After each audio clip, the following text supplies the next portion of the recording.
తులవారి గనక చూసుకుంటే మీకు 6వ భావంలో శని ఉంటూ 3వ భావాన్ని వీక్షిస్తున్నాడు. 6లో శని ఉండడం చాలా మంచిది. భాగ్యభావంలో గురువు ఉన్నాడు. అయితే గురువు శని ఇద్దరు కూడా 3వ భావాన్ని వీక్షిస్తున్నారు. ఈ 3వ భావాన్ని వీక్షించడం ఒక ఎత్తు అయితే, ఈ 3వ భావాన్ని వీక్షించేటువంటి గురువుతో శుక్రుడు కలవడం ఒక అదృష్టం. అది ఎటువంటి అదృష్టాన్ని తెచ్చిపెడుతుంది, ఎటువంటి విషయాల్లో మీకు బాగుంది అనేటువంటి విషయాలు, మరి ఎటువంటి విషయాల పట్ల మీరు జాగ్రత్తగా ఉండాలనేటువంటి చూసుకున్నట్లయితే ఈ యొక్క అంశాలు చెప్తుంది నేనైనప్పటికీ చెప్పిస్తుంది సాక్షాత్ లలిత అమ్మవారిగా భావిస్తూ ఆ లలితాంబిక అమ్మవారి యొక్క అనుగ్రహం మీకు పరిపూర్ణంగా కలగాలని మనస్ఫూర్తిగా కోరుకుంటూ, ఇక్కడ మీకు ఎప్పుడైనా గుర్తుపెట్టుకోండి, ఈ 3వ భావం అనేటువంటిది మనం చేసే ప్రయత్నము. చూడండి, రకరకాల ప్రయత్నాలు చేస్తూ ఉంటాం. ఒక ఇల్లు మారాలి, ఫలిస్తుంది. ప్రదేశం మారాలి, ఫలిస్తుంది. ఒక దగ్గరికి వెళ్ళి ఒకరితో మనం అంటే వాళ్ళని కన్విన్స్ చేయాలి మాట్లాడి. ఎవరు చెప్పినా వినట్లేదండి, మీరు ఏమైనా ట్రై చేస్తారంటే మీరు వెళ్ళి మాట్లాడినట్లయితే ఆ మాట్లాడిన పని ఫలిస్తుంది, గుర్తుపెట్టుకోండి.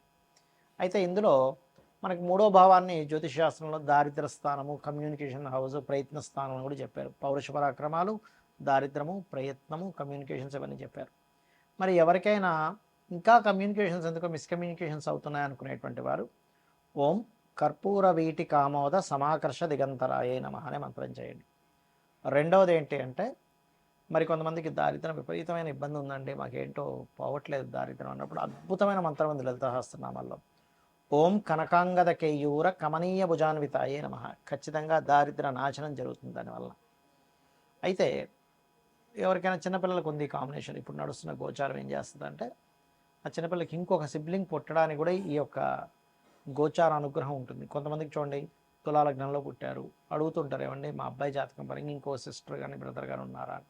దీనికి ఏంటంటే వాళ్ళ పర్సనల్ చార్ట్లో 3వ భావం ఫలకృతంగా ఉంటుంది. లేదు అంటే ఇక్కడ గోచారంలో ఫలకృత సంబంధించినటువంటి గ్రహస్థితి వచ్చినందుకు కూడా ఇక్కడ అనుకూలిస్తుంది.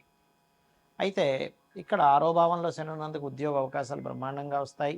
కాకపోతే బ్యాంకింగు, టీచింగు, ఏదైనా నేర్పడము, లేకపోతే గైడింగ్ చేసేటువంటివి మనకి చూడండి కొన్ని కన్సల్టెన్సీ సెంటర్స్ ఉంటాయి, అటువంటి వాటికి అనుకూలంగా ఉంది. రాజకీయ నాయకులు కూడా మంచి అనుకూలత ఉంటుంది. ఆయుర్వేదంలో ఉండేటువంటి వారు మరియు ఆరోగ్య సంబంధించిన శాఖల్లో ఉండేటువంటి వారికి కొత్త కొత్త ఇన్వెన్షన్స్ వీళ్ళకి సక్సెస్ అవ్వడం జరుగుతూ ఉంటుంది. ఇక మీరు నిత్యము చేయవలసినటువంటి దేవత ఆరాధన ఏమిటి అని చెప్పి చూసుకున్నట్లయితే మీరు దుర్గాదేవిని ఎక్కువగా ఆరాధించండి. వ్యాపార అభివృద్ధి కోసం మాత్రం కొంచెం 11వ స్థానంలో కేతు ఉన్నాడు కాబట్టి ఓం ఇంద్రగోప పరిక్షిప్త స్మరతూనాభజంగికాయే నమః అనే మంత్రం చేయండి, ఖచ్చితంగా మీకు బాగుంటుంది. ఈ గ్రహాల యొక్క కలయికలు మన జన్మజాతకంలో కూడా ఏర్పడుతుంటాయి. మొత్తం 2 గ్రహాల కలయికలు 35 కాంబినేషన్స్ ఉంటాయి, గుర్తుపెట్టుకోండి. ఇందులో ఫలకృతం ఇచ్చేటువంటి కాంబినేషన్ ఉంటుంది, మధ్యస్థంగా అంటే ఆ యొక్క కాంబినేషన్ మీకు మంచి చేస్తుంది, కొంత ఇబ్బంది ఇస్తుంది, కొన్ని బాగా ఇబ్బందిని ఇచ్చేటువంటివి ఉంటాయి.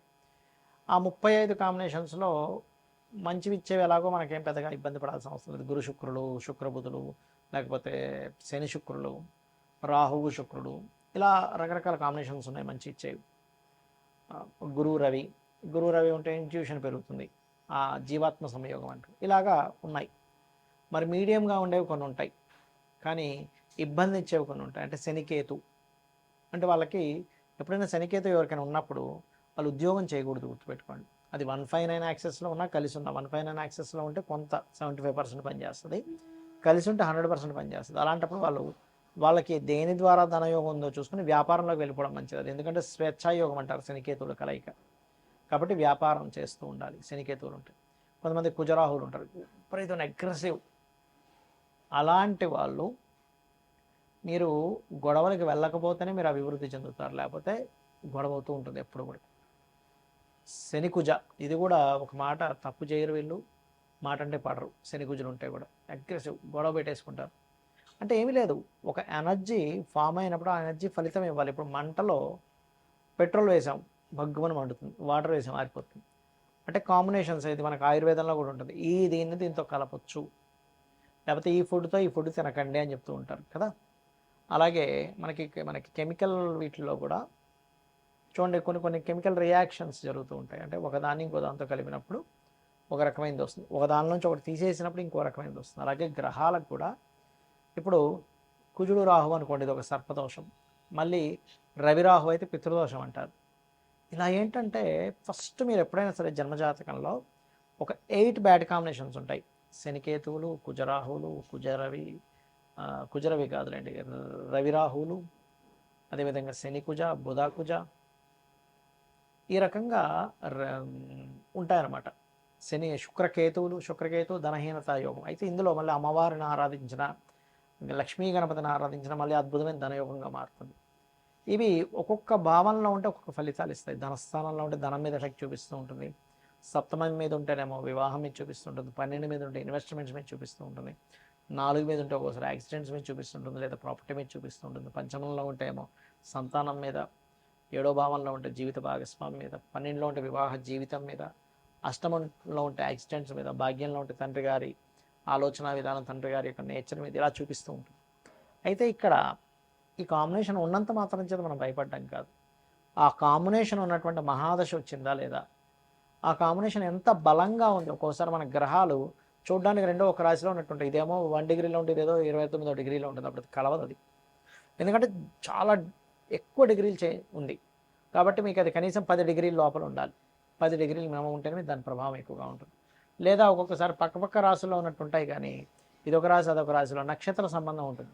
అంటే ఉదాహరణకి ధనిష్ట నక్షత్రం, మృగశిర నక్షత్రము, లేకపోతే ఈ కుజ నక్షత్రాలు 2 పాదాలు అందులో 2 పాదాలు ఇందులో ఉంటుంటాయి. లేదా గురు నక్షత్రాలు కూడా పునర్వసు, విశాఖ లేదా పూర్వభద్ర 3 పాదాలు ఒక దాంట్లో ఉంటే 4వ పాదం ఇంకో రాశిలో ఉంటుంది. ఆ రకంగా పాదాలు మారినప్పుడు రవి నక్షత్రాలు కూడా, ఇప్పుడు కృత్తిక ఉంది, కృత 1వ పాదం మేషంలో ఉంటే 2, 3, 4 పాదాలు వృషభంలో ఉంటుంది. అదేవిధంగా ఉత్తరాషాఢ కూడా ఉంటాయి. 1వ పాదం ఒక దాంట్లో ఉంటే సింహంలో ఉంటే 3 పాదాలు కన్యలో ఉంటాయి. ఉత్తరాషాఢ కూడా 1వ పాదం మకరంలో, ధనస్సులో ఉంటే మకరంలో మరో 3 పాదాలు ఉంటాయి.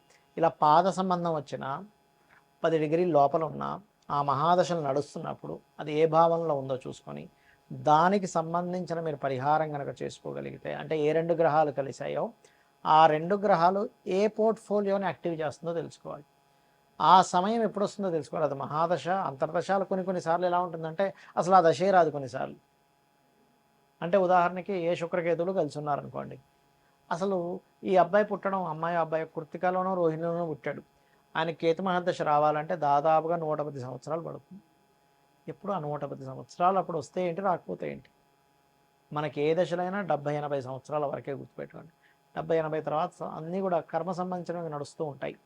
కాబట్టి మహాదశ వస్తుందా లేదా, ఆ కాంబినేషన్ ఎంత బలంగా ఉంది లేదా ఎంత బలహీనంగా ఉంది, నిజంగా ఏదైనా పోర్ట్ఫోలియోని యాక్టివ్ చేస్తుందా, లేకపోతే ఉన్నాయి పేరుకి కొన్ని మంచి కాంబినేషన్స్ కూడా అంతే అండి.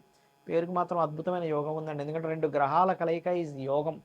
మనం ఇప్పటివరకు ఈ రాశి వారికి ఈ భావాన్ని యాక్టివ్ చేస్తుందని చెప్పడానికి కూడా కారణం ఏంటంటే అది యోగాన్ని యాక్టివ్ చేస్తుంది. కాబట్టి మీకు ఏదైనా ఇప్పుడు నేను చెప్పినటువంటి కాంబినేషన్స్లో ఏదైనా ఫలానా భావనలో ఉంది, ఆ మహాదశ నడుస్తుంది, అంటే శుక్రకేతులు కలిసిన శుక్రుడు దశ కానీ కేతు దశ కానీ నడుస్తుంటే అది యాక్టివ్ అయిపోతుంది. లేదా శుక్రుల్లో కేతువు, లేదా శని కుజులు కలిసిన శనిలో కుజుడు, లేకపోతే కుజుల్లో శని యాక్టివ్ అవుతూ ఉంటుంది. అదేవిధంగా రాహువు కుజుడు, శనికేతువులు, ఇలా అది యాక్టివ్ అయినప్పుడు దానికి సంబంధించిన దానం ఇవ్వండి. ఖచ్చితంగా మీరు చాలా పెద్ద ఎఫెక్ట్ నుంచి బయటపడతారు. దానికి సంబంధించిన దానం ఇవ్వడం. ఇప్పుడు శనికేతులు ఉన్నారు, వెంకటేశ్వర స్వామి ఆలయానికి వెళ్ళడం. కుజరాహులు ఉన్నారు, నరసింహస్వామి లేదా దుర్గా ఆలయాలకు వెళ్ళడం.